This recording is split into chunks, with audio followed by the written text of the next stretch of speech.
Kòjo thought exile would end his story. It didn't. Truth did not forgive Kòjo quickly. When the elders sent him away, they did not shout or raise their staffs. They simply watched as Kòjo turned his back on the village and walked toward the tall grass beyond the red earth. The silence of that moment was heavier than any punishment. Kòjo walked slowly, as tortoises do, but this time it was not his legs that slowed him, it was his thoughts. Every step echoed with memory, the drum of truth, the lies, the faces of those he had blamed. For the first time, Kòjo had no clever words to protect himself. Life beyond the village. Kòjo settled near an old baobab tree beside a dry riverbed. During the day, the sun burned the earth until it cracked.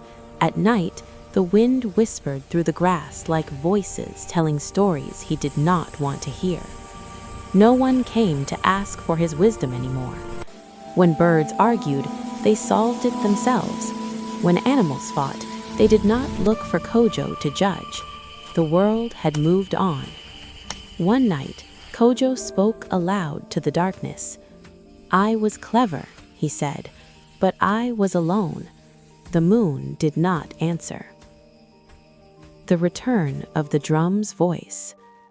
Weeks later, as the harmattan wind swept dust across the land, Kòjo heard something that made his shell tighten. Boom! The sound came from far away. Kòjo froze. He knew that sound better than his own heartbeat. "No," he whispered, "the drum is still in the village." But the sound came again. Boom! Boom! Curiosity pulled him forward.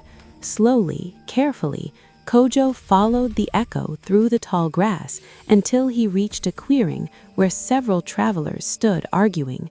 "You stole the water," one shouted. "You're lying," another replied. Each face grew louder, each face burned with anger. Then the drum of truth spoke again. Boom! The travelers fell silent. From behind a tree stepped one of the village elders, older than the rest, his back bent but his eyes sharp. The drum of truth hung from his shoulder. One traveler trembled and said, "That drum, it hears us." The elder nodded. "It hears what you hide." One by one, the travelers confessed. The water was returned. Anger faded. The drum became quiet again. Kòjo watched from the shadows, his heart heavy. The drum had not been destroyed. It had been trusted. The elder's lesson. As the travelers left, the elder spoke without turning around. "Kòjo," he said calmly, "you may come forward." Kòjo stepped into the light, his head lowered.